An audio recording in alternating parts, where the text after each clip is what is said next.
Let's turn to another topic. It was 1 year ago today that Hamas and other militant groups attacked Israel. What has unfolded in the last 12 months has been an epic tragedy. The United States' approach to what is happening in Israel, in Gaza, now in Lebanon, Iran also a player here. Do you support in general what the U.S. approach has been, or do you think there ought to be changes in the way the U.S. deals with this issue? Look, I went some years ago in 2002 in response to 9/11. I left Maine, I went down to North Carolina, I put on a Marine Corps uniform. I went over to the Middle East to fight terrorist organizations, similar to Hamas, which is a designated terrorist organization, Hezbollah, the same. I have fought against these types of people on behalf of this country. I've now spent 6 years on the Armed Services Committee. When it comes to national security, I know what I'm talking about. And I'm absolutely supportive of what we've done in the United States in response to what happened a year ago in that terrorist attack against Israel. I've supported every package that's gone forward to their military to make sure they have the resources they need to carry out the fight against these terrorist groups, both of which also target the United States. Austin Theriault? Well, you know, Rob, this is something that I actually think there's more bipartisan support for than almost any other issue, and it's, you know, the ability for Israel to protect itself and defend itself. I mean, we all watched what videos and stuff were coming out just 1 year ago from this attack. You know, oftentimes think of what would it be like if this happened here, similar to a 9/11 style of attack. And, you know, once again, I think bipartisan support for Israel, making sure they have the aid that they need. And in terms of, you know, specifically looking at some of these terrorist organizations, we know that they have a very low regard for life. I mean, they have spent aid on things like building up their weapon stores, building up defenses, instead of it going to humanitarian aid. And I think that's the sort of the level of the type of organizations we're dealing with. And I'm glad that there is action being taken by Israel right now to go and address the root of the problem. It's been about 2.5 years now since Russia invaded Ukraine and started that war in an unprovoked attack. Do you want Ukraine to win that war? Yes, I do. And in terms of making sure that that money that American taxpayers are spending to ensure that that happens, there needs to be accountability at the same time.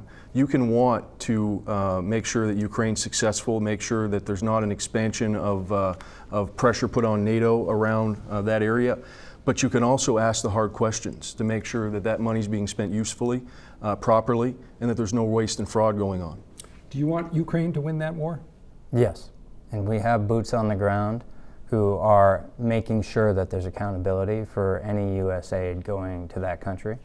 And the fact of the matter is, even though Austin says he wants them to win that war against Russia, when I voted for the last package that sent aid to both Ukraine and Israel, Austin criticized that vote. He said he wouldn't have voted for it. That kind of vote really matters. If past is prologue, what I've said about Ukraine, we've looked back at the past with the type of Russian aggression we see. It would be cheaper for us today. And these arms are being made by American workers in American manufacturing facilities. Those are American jobs. It is cheaper to send bullets and arms to Ukrainians to win this fight for themselves, rather than risk Russia's success, which could lead to an escalation of war in Europe, where a future Congress might have to have a hard conversation about young American men and women going to war in Europe once again. We don't want that. We need to make sure Ukraine is successful in this fight.